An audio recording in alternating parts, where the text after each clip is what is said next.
Assalamualaikum warahmatullahi wabarakatuh. Pemirsa setia channel Petunjuk Akhirat dimanapun Anda berada. Deklarasi Jatma Aswaja ini menimbulkan renungan, menimbulkan polemik, sehingga seseorang itu berpikir,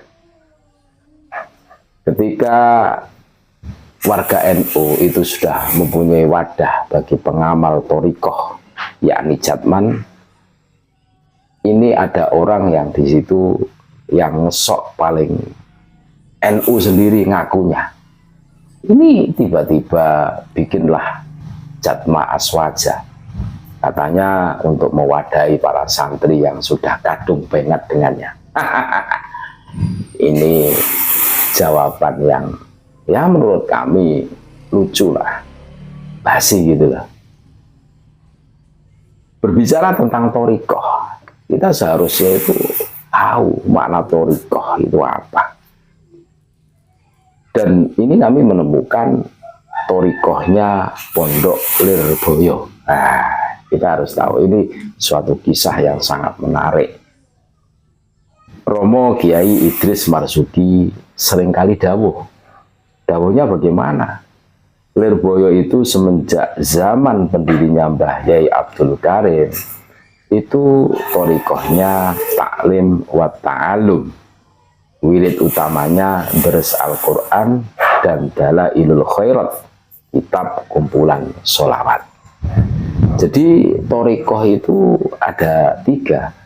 Ada thorikoh taklim wa ta'alum, ada thorikoh bil aurat, ada thorikoh bil khidmah. Nah, kita harus tahu, jangan sampai otak kita itu menjadi tumpul menganggap thorikoh itu cuma bil aurat saja. Saya pernah matur kepada Romo Yai Kafabih Makhrus, apakah zikir itu harus melalui baingat kepada seorang mursyid? Beliau menjawab, tidak harus orang berzikir, hanya dibaca saja, asalkan diniati ibadah sudah menjadi pahala. Itu jawaban dari Mbah Kafabih.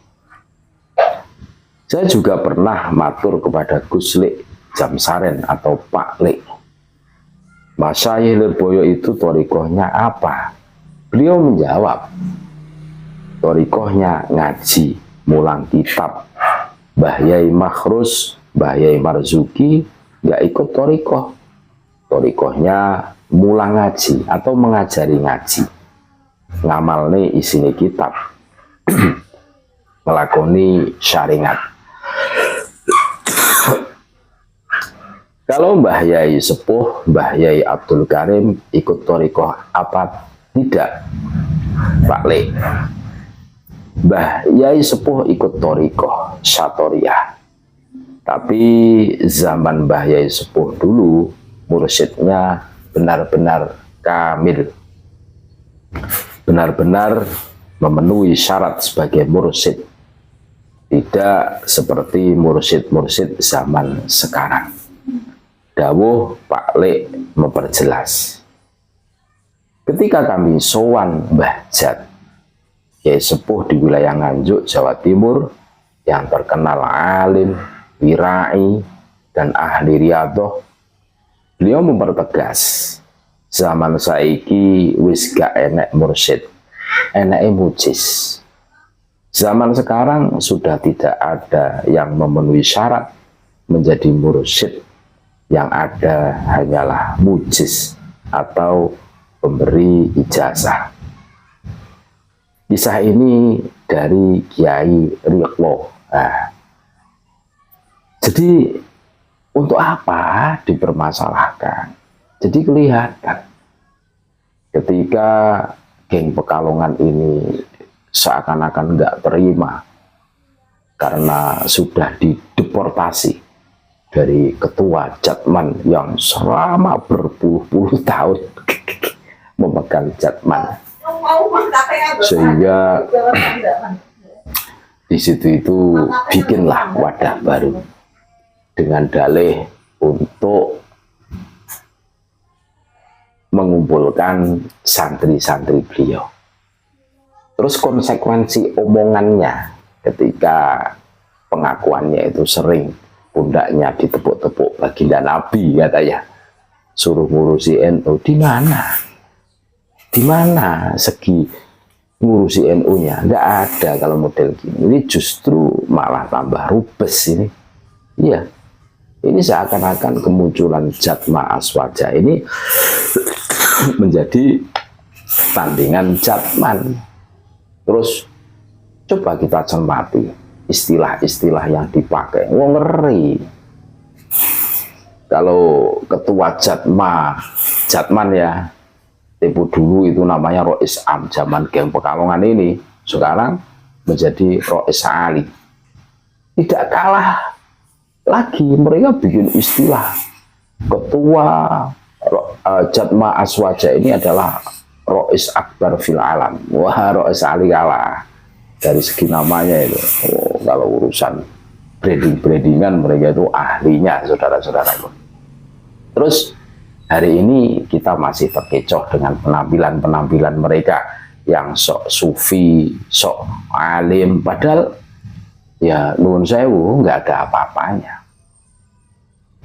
Kami jadi teringat apa kata penyair Arab, la yahurron nakathiyabun nukiat fahya bisobuni wal ma'i nadhifah tusbihu bayudota lamma fasadat qashruha abyadu wal batinu jifah. Kita jangan terkecoh, terbujuk dengan penampilan, karena penampilan itu bisa dikondisikan. Ibarat baju yang kotor itu bisa dibersihkan dengan dimasukkan ke laundry, selesai, pakai sabun dan air, selesai. Penampilan kita bisa berbalut imamah sorban sebesar ban Vespa, itu bisa dikondisikan. Keadaan-keadaan seperti itu, orang yang mementingkan penampilan itu sama dengan telur. Telur itu kalau busuk dalamnya, itu kulitnya itu lebih glowing, lebih kinclong, saudara-saudaraku. Akan tetapi dalamnya itu ya wuan kalau istilah Jawa, bosok. Makanya ini sebuah iktibar ya, barometer untuk kita semua, untuk kita renungi bareng-bareng, untuk memutuskan siapa sebenarnya mereka. Itulah. Jadi kita harus sadar, saudara-saudaraku. Terima kasih, tetap NKRI harga mati Nusantara milik kita. Assalamualaikum warahmatullahi wabarakatuh.